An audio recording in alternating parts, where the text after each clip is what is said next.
Hello and welcome to Language of the Soul podcast. I'm your host, Dominick Domingo. And I'm your co-host, Virginia Grenier. We'd like to invite you to sit back, relax, and enjoy some inspiring conversation. Here at Language of the Soul, we know that life is story. Individually, we're the products of the stories we tell about ourselves. Culture is the amalgamation of the stories we weave about the human condition. Here's the thing. Individually and collectively, we can write our own story. Thanks for tuning in and joining in the march toward human potential. The final nail. I'm 9 tops when my older brother coerces me to hop the rickety fence into Kaminsky's yard. The old man has rarely been spotted over the years, so the risk of being caught is nil. That's how my brother puts it. It'll be years before I realize every block has a Kaminsky's house. That one out-of-place Victorian that lures children in with its towering spires, splintered moldings, and dilapidated stairs. Its ashlar foundation spangled with lichen and moss. Gabled attics and cavernous basements ignite the imagination, lending themselves to ghost stories and worse. Gossip. My brother's right. Not so much as a peep from the darkened windows. Not a rustling of musty drapes or a creaking floorboard. Even as we tread through tall, wheat-colored grass dappled with fleeting afternoon light. We circumvent strange abandoned things and rusty contraptions, scattered about like amusement park oddities and half swallowed by plugs of heather or ochre sprigs. There, coddled among tufts of mottled sedge, fringed by flat stones slathered in moss, is the main event, the pond. I'll return to it over the coming weeks, with or without my brother, to be willingly mesmerized by its murky waters. They seem to expand somehow, the longer I look, yielding otherworldly strata like layers of atmosphere. Worlds beneath the orbs of light that dance across the water's surface. A wriggling of polywogs begs to be named, each webbed toe counted. If not a portal to another realm, the tiny sunken hole is a matrix of life. One day the dragonflies come. From nowhere, it seems. Zipping, darting, skimming dank blades of choppy green slickness. If the polywogs arrived from a fertile underworld, the gossamer-winged dragon's portal is ethereal, yielding torrents of twitchy-winged frozen-smiled harbingers. It'll be years before I learn of their fabled mythic legacy as messengers from the beyond, reluctant ambassadors signaling the portal is near. I'll learn about the labyrinth and the inward journey of introspection and plenty of other literary gobbledygook. But for the moment, their mission is less lofty, dive-bombing one another like kamikaze pilots. Between aerial dogfights, the iridescent creatures scatter, each perching atop a carefully chosen reed at pond's edge. Fragile wings flitting, they wait. For what it's hard to say, beyond planning their next tactical maneuver.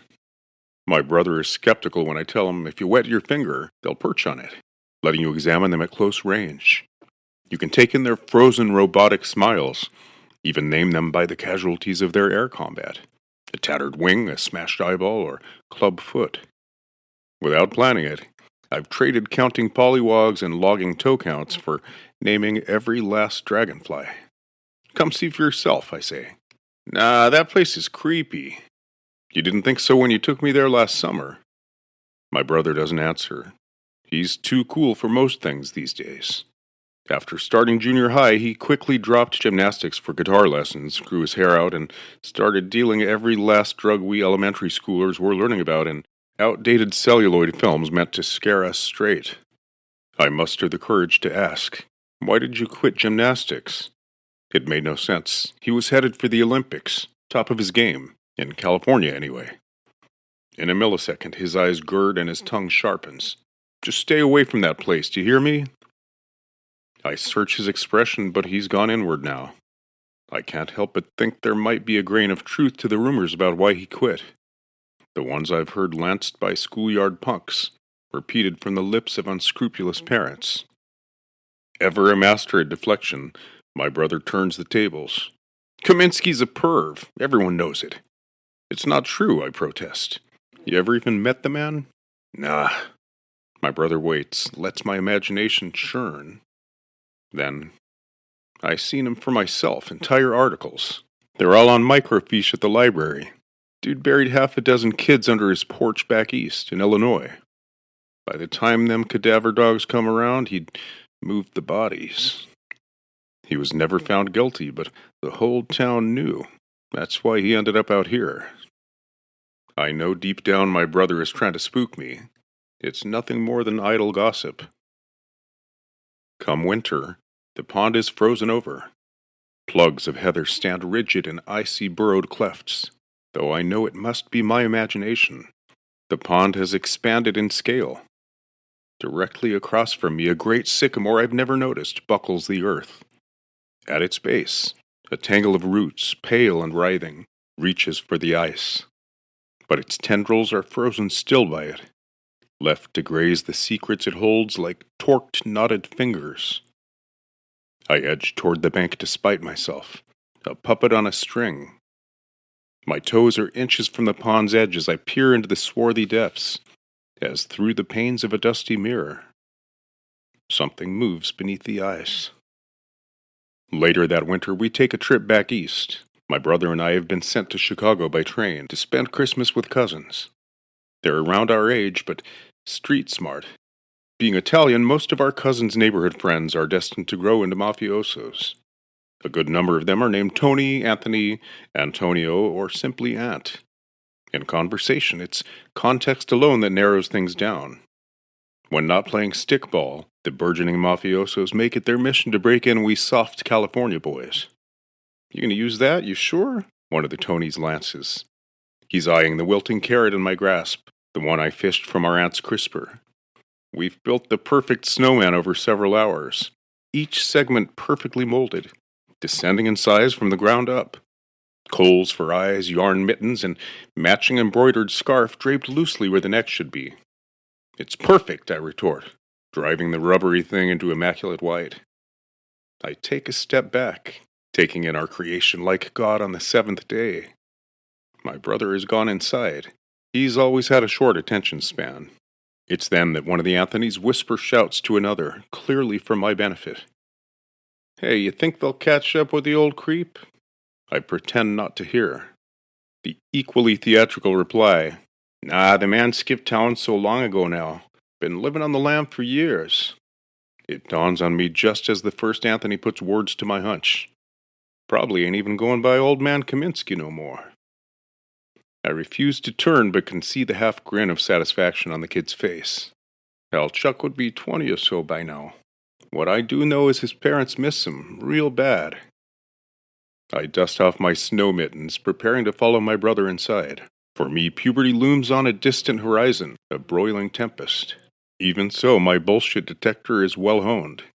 The Anthony's antics are all show. My brothers put them up to it, I know.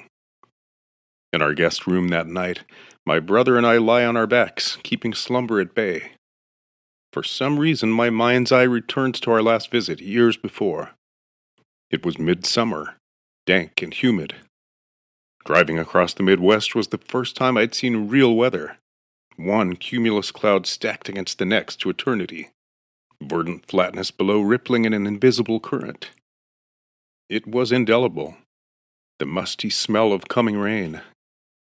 The sun was sinking beyond the horizon when we arrived in the provincial Chicago suburb. Neighborhood kids were out in droves, chasing fireflies across sprawling lawns in the fleeting light. If I'd never seen a cumulonimbus, I'd certainly never seen a firefly.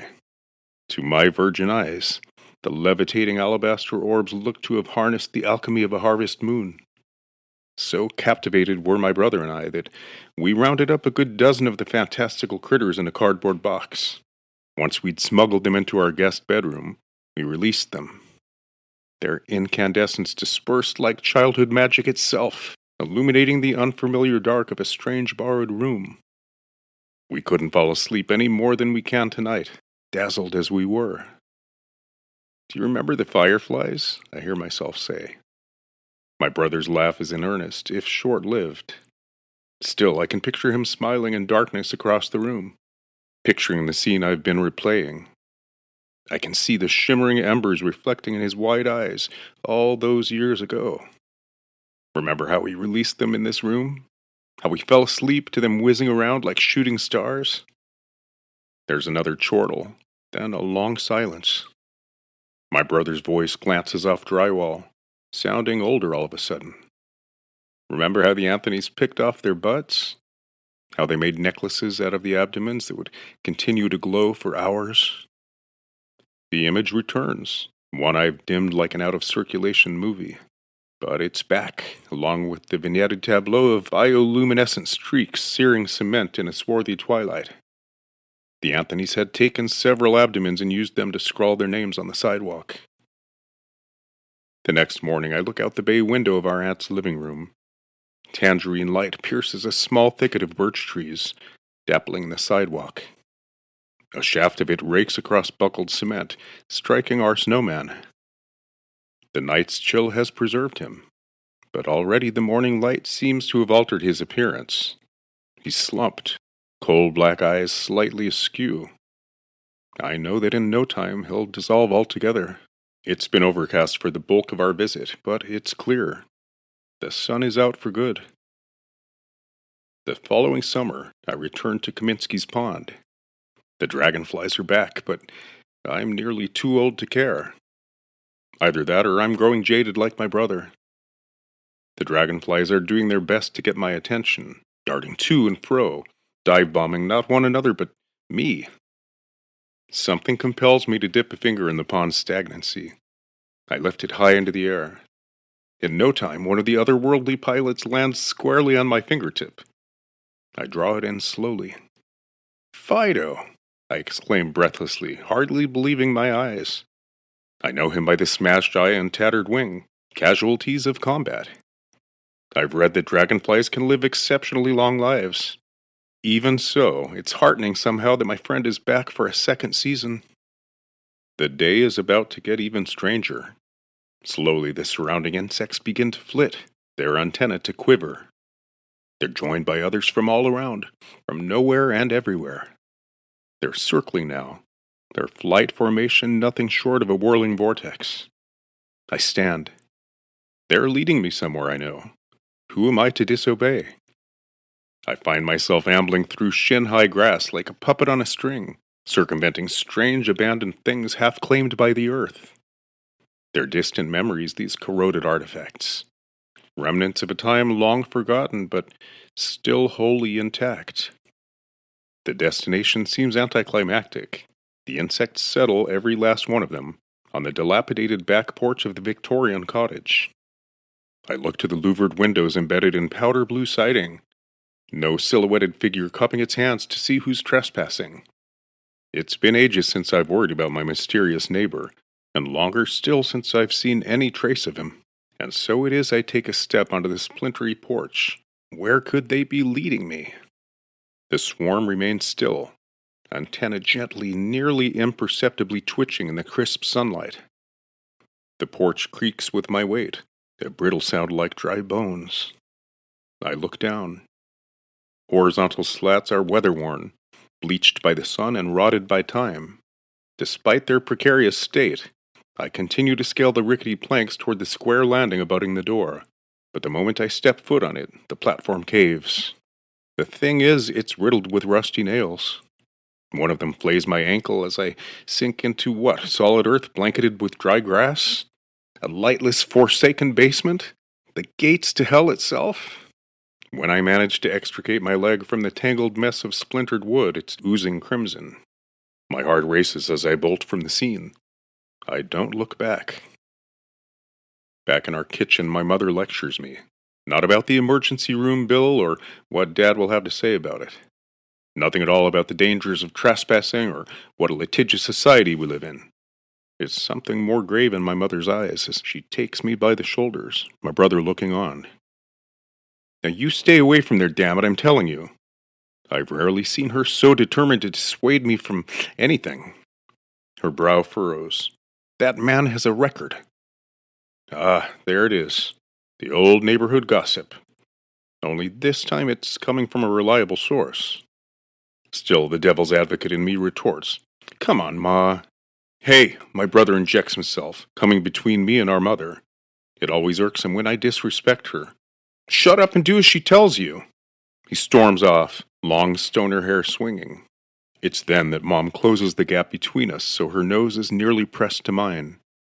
Her voice lowers, the tone of it as urgent as the look in her eyes. "Your brother's upset. He just wants to protect you." She pauses. What she says next is not about Mr. Kaminsky and what he may or may not have done back east. Instead, she asks tentatively, "Do you remember Dale, the coach at City College?" Of course I do. It's where my brother trained as long as I can remember, where he prepared for the Olympics after placing first in California. It's where he spent countless hours before quitting without warning. "I remember Dale," I say, treading lightly. "I liked him." The look in Mom's eyes morphs into the one adults get when on the brink of saying something long withheld. "He's not the nice guy you think, sweetheart." I wriggle involuntarily, but she tightens her grasp. "He touched your brother." "What's wrong with that?" It's a knee-jerk response, like those that surface whenever a veil is being torn away. It's then Mom explains, though she knows I know more than I know, that the word touched has many meanings, some of them dark. I brace myself for what's coming next. Confirmation that neighborhood gossip always has a grain of truth in it. That what we sweep under the rug always finds its way into the light eventually, shattering illusions. The rest is a blur now, her rattling on for what seems an eternity, spouting other terms unfamiliar to me, like class action lawsuits and statutes of limitation and court-ordered counseling, things I'm old enough to understand but don't wish to. I do as I'm told. I don't visit the pond the next summer, or the following winter, or any season after that. Until that is, I'm grown with kids of my own. Curious ones, easily captivated by strange Victorian cottages with peaked gables. I've inherited our parents' house. My wife and I are raising our kids in the same suburban cul-de-sac on which I found myself stranded in youth. Out of habit, I've warned them to stay away from the Kaminsky house. The man's dead, of course, but it's a recent development. Just months before I moved my family into the neighborhood, Kaminsky's estate went to a niece. No interest in maintaining a dilapidated Victorian cottage. She'd put it on the market. All the same, out of habit, I warned my boys to stay away. My mandate comes with no neighborhood lore or gossip, however. I refuse to proffer it. Being college-educated, I know the power of narrative.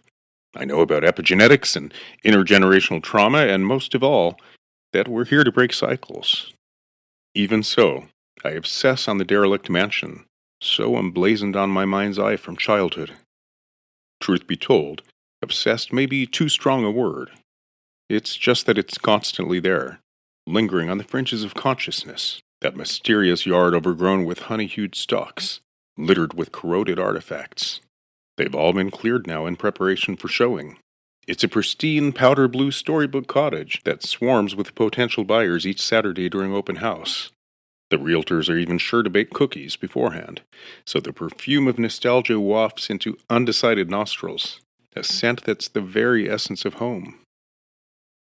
"Your brother called," my wife announces from across our living room. Her burlap shopping sack is slung over one arm, loaded with books. "I'm off to book club," she announces, hooking her enormous purse over her free arm. A quick peck and she heads for the door. Just before exiting, she throws a look over her shoulder, one I know well. "I'll call him," I reassure her with a smile. "I promise." It's my brother's third time in rehab. That it will stick this time seems as remote a fantasy as the idea a mossy pond can birth dragonfly harbingers from another realm. Still, I'll be there for him. I've never bought the notion that supporting is enabling. The accompanying sentiment that an addict must hit bottom and want change for him or herself is equally ludicrous. It's nothing more than a convenient pretext for shirking responsibility, for denying our reliance on one another, our interconnectivity. The policy is a form of lazy entitlement that allows the privileged to remain islands. The truth, I know, is that change requires hope. And that hope can be embodied in another, one other person even, that continues to believe in you. Something in me resists picking up the phone. I'll visit instead, I think. After all, the rehab facility is a quarter-mile away. The kids are off to camp, and I have the day to myself.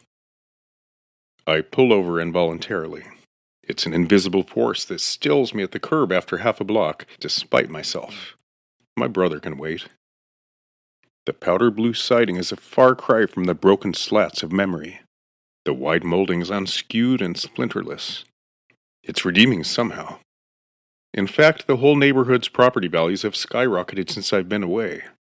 Things could have gone the other way. It happens all the time. The aroma of fresh-baked chocolate chip cookies wafts from the kitchen window, the one so often shrouded with lace curtains, as if to gird the place from scrutiny. New shears flutter in the breeze, immaculate white and welcoming. I'm in the market, I lie, but my wife and I are just beginning to look, so bear with me. This is more or less a reconnaissance mission. The realtors, a young married couple, regale me with accommodating smiles. They linger behind unobtrusively as I pad across newly furbished hardwood floors, taking in the interior. It defies logic. The floors are not buckled, nor are they slathered with water stains. And yet they've not been altogether replaced. I can tell by the thick layer of varnish, one heaped upon the next like sediments in an archaeological dig. As I peer into a darkened room off the main salon, I can't help but wonder what lies beneath those floorboards. What dank, musty basement or underworld is masked by all the sheen and polish? Moments later, I stand on the rear lawn, gazing across it as if considering proximity to public schools or some other concern like buying the best house on a crappy block or the crappiest house on a good block. My ruse is convincing, though I'm not thinking about any of that.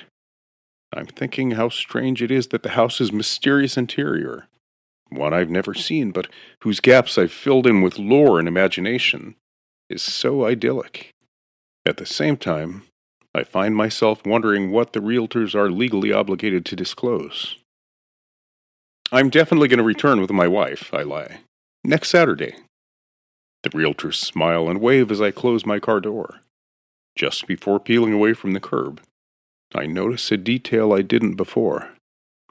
There, leaning against the ashlar foundation of the cottage's basement beside the porch, is a spade shovel. Probably used to unearth Kaminsky's impromptu lawn sculptures, I think. That man was a hoarder. The realtors collapse their open house sign, valises tucked under arms. I'm parked several yards away, watching them incognito as they lock up Kaminsky's place and hop into their late-model BMW. I can pull this off, I think. The sun is nowhere near the horizon, and my wife is still at book club. More likely, it has devolved into a wine-tasting session like usual. On my way to the rear porch, I stop off at the pond. It's dry now. Nothing like the fertile spring that seemed to be a matrix of life in my youth. The verdant green of moss has become dried scum. Lichen and algae nothing more than choking putrid sludge. The pond suddenly is just a pond. Not a portal or a matrix. A pond. Moments later, I'm huffing, wiping sweat from my brow while maniacally tunneling through clotted earth. Pale roots cling to clods of soil like capillaries, as if to transmit lifeblood from the very core of the earth. The dilapidated porch, so riddled with rusty nails, has been replaced by a much smaller step. A square of new growth, green blades much finer than their coarse predecessors, gives away the former location of the porch. The unstable, unreliable one that lacerated my flesh last time curiosity got the best of me. My shovel hits it in less than a minute. It's not just another chunk of granite, I know. This rounded, polished relic. Something about the hard softness of it tells the true story, the way it yields to the tip of my shovel just a bit. My movement's slow. I've been racing the clock. Sun far beyond the horizon and surrender to a flickering, anxious twilight. But I find myself still now, paralyzed. Breath still heaving, but gaze fixed steadily on the stark white reminder of mortality I've struck. It seems vulnerable somehow, pristine pallor made vibrant by the dizzying purple twilight. things get even stranger. From the pulsing violet, from nowhere and everywhere, a swarm of dragonflies appears. In perfect formation, it crosses the lawn to the square of new growth I've plowed to oblivion. They begin to circle, desperately vying for my attention. Put the shovel down, they seem to say. The chorus of flitting wings and quaking antennae a collective hum. No more digging in the dirt. No more digging in the dirt. My body obeys the strange symphony. I feel my grasp loosen as the shovel falls to hard earth. Then, without a thought, I pick it back up and begin frantically restoring the soil, more manic than ever, packing it into place with the broad blade of the rusty tool. There, mission accomplished. The glaring cranium is but a memory deep in the earth. Probably just a rock anyway. I lean the shovel against the ashlar foundation where I found it, where it has always been without my knowing it. All right. Well, thank you so much for listening in. That was fun for me as well. I haven't read that one in a while. Please do leave a comment. If it spoke to you at all, we would love to hear your interpretations, if it meant anything to you. And yeah, it's very rewarding. And that is the beauty of art. It's open to the projections of the patron. So would love to hear if it said anything to you at all, or share any interpretations you might have. Thank you so much. And again, remember, life is story, and we can get our hands in the clay. Individually and collectively, we can tell a new story. See you next time.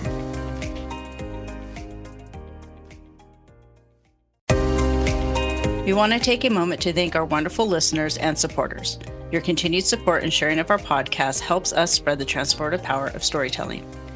If you enjoy our episodes, please rate and review us on your favorite platform and share the podcast with friends and family.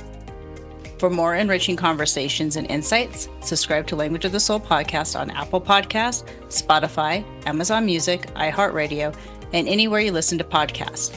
Follow us on social media and visit our Patreon website for the latest updates and exclusive content.